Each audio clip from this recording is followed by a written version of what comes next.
Hello, welcome back to Electrical Circuits 101. Today we will discuss source-free RL circuits. Source-free RL circuit analysis is conceptually similar to the analysis of source-free RC circuits. During, during our discussion, we will often draw analogy with the analysis of source-free RC circuit to illustrate the similarity between the two topics. Let's look at this circuit. In this circuit, the switch was closed for a long time. At t equal to 0, the switch has been opened. We are interested in finding the current through the inductor after the switching, that is for t greater than 0. To understand what is happening, first let us draw the circuit before the switching and after the switching separately. Before the switching, that is for t less than 0, the switch is closed. So this is the circuit that we get. After the switching, or for t greater than 0, this is the circuit that we get. For the circuit for t greater than 0, there is an inductance and there is a resistance. That's why this is called RL circuit, and the circuit does not contain any independent source. For this reason, this is known as the source-free RL circuit. Okay, we know that for t less than 0, that is before the switching, the circuit behaves as a DC circuit. We also saw this for t less than 0 in source-free RC circuit. And we also know that under DC condition, the inductor behaves as a short circuit. So for the time before the switching, we replace the inductance by a short circuit, and this is the current IL is before the switching through the inductor. In this circuit, R0 and R both are in parallel with the short circuit, so they are ineffective. If these two resistances are ineffective, the inductor current is equal to I0. So we find the condition that for t less than 0, the inductor current is equal to I0. Now t equal to 0 minus, which is the time just before the switching, is also t less than 0. So we can write that this condition is also valid for t less than 0, that is at t equal to 0 minus, the inductor current is equal to I0. We also know from the property of the inductance that inductor current is a continuous function of time. So the value of the inductor current at 0 minus, which is just before the switching, is equal to the value of the inductor current just after the switching, which is 0 plus. So at t equal to 0 plus, the inductor current is also equal to I0. This is the initial value of the inductor current for the circuit for t greater than 0. This condition is known as the initial condition. So we obtain the initial condition from the circuit for t less than 0. Now we go to the circuit for t greater than 0. We assign a voltage across the inductor VL and we assign a voltage VR across the resistor. Writing KVL, we can say VL plus VR equal to 0. The voltage across the inductance is L di dt, and using Ohm's law, the voltage across the resistance is IR. So we get this equation.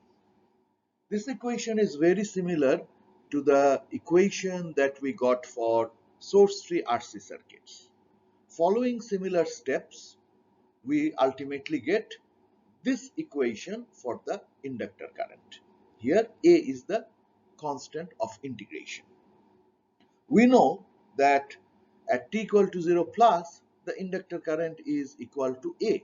So when we put t equal to 0 in this equation, we get that A is equal to I0.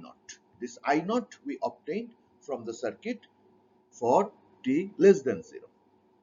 Okay. In RC circuit, we defined the time constant tau as tau equal to RC. By looking at this equation, we can define a similar time constant for RL circuits. For RL circuits, the time constant is L over R. So, substituting A is equal to I naught and tau is equal to L over R, we get our final desired solution for the inductor current, which is given by this expression. Now, we sketch the inductor current. For t less than 0, the inductor current is constant at I naught, and for t greater than 0, the inductor current decays exponentially. The time dependence of the inductor current is similar to the time dependence of the capacitor current in source-free RC circuits. At t equal to tau, this current is I naught e to the power minus 1, which is equal to 0.368 I naught. So we say that the time constant tau is the time when the inductor current is 36.8% of its initial value. In case of RC circuit, we found out that mathematically the capacitance voltage becomes 0 only at t equal to infinity. We introduce an alternate practical definition for 0. The alternate definition said that the capacitor voltage may be treated as 0 when it is less than 1% of its initial value. We will also apply the same practical definition for finding the 0 of the inductor current. We argue that practically the inductor current becomes 0 when the value of the inductor current is less than 1% of the initial value. Following the same argument that we used for capacitor voltage in RC circuit, we can say that the inductor current practically becomes 0 when time is equal to 5 tau or greater. So how much time does it require for the inductor current to become practically 0? The answer is 5 tau. Okay, we now want to formalize the solution procedure. To determine the inductor current in a circuit after the switching, we need to know the initial value I naught and the time constant tau. Tau again is equal to L over R. So we need to know the value of R. Often the source-free RL circuit is complicated and it has more circuit elements than a single resistor and a single independent source. The question is, how do we find I naught and R or tau in such complicated circuits? First, to find I naught, we consider the circuit for t less than 0. In this case, if we assume DC condition to exist, the inductance can be replaced by a short circuit. The short circuit current flowing through the branch is equal to I naught, which is the initial current of the inductor. So this procedure gives us the value of the initial condition I naught. To find R, we look at the circuit for t greater than 0. And R is the Thevenin's equivalent resistance seen by the inductor. Seen by the inductor means the Thevenin's equivalent resistance between the two nodes where the inductor is connected. It is needless to say that when we find RTH, L is not part of the two-terminal circuit. So RTH has to be determined by removing the inductor between these two nodes. So these 2 points are summarized here in these 2 bullets. In order to solve source-free RL circuits, we have to remember these 2 steps. Now let us look at a problem. In this circuit, the switch was initially closed, and at t equal to 0, the switch has been suddenly opened. We want to find the inductor current and we want to sketch the current. So If we remember what we discussed in the previous slide, the inductor current depends on the initial value I0 and on the Thevenin's equivalent resistance R. To determine I0, we look at the circuit for t less than 0, treating the inductance as short circuit. For t less than 0, the switch is closed. So this is the circuit that we get. Here, the 250 ohms resistances, this one and this one, are in parallel with the short circuit. So these two resistances are ineffective. Now, using Ohm's law, we find out that the initial current I0 is equal to 3 ampere. To determine R, we look at the circuit for t greater than 0.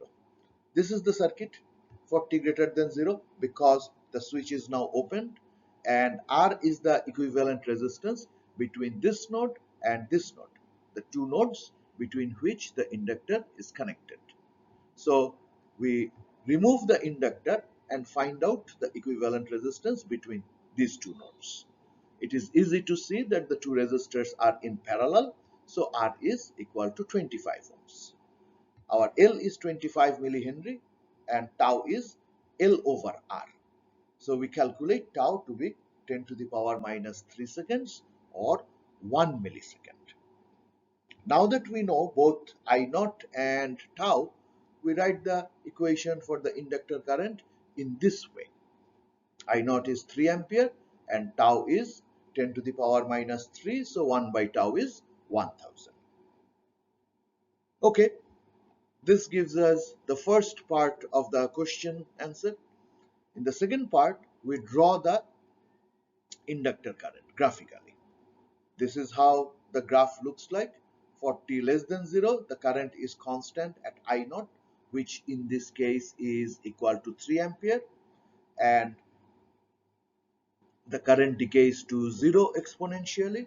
When t is equal to tau, that is 1 millisecond, the value of the current is 36.8% of the initial value. 36.8% of 3 ampere is equal to 1.1 ampere. So this graph describes the time dependent behavior of the inductor current after the switching. That is all for this lecture. I stop now. Thank you.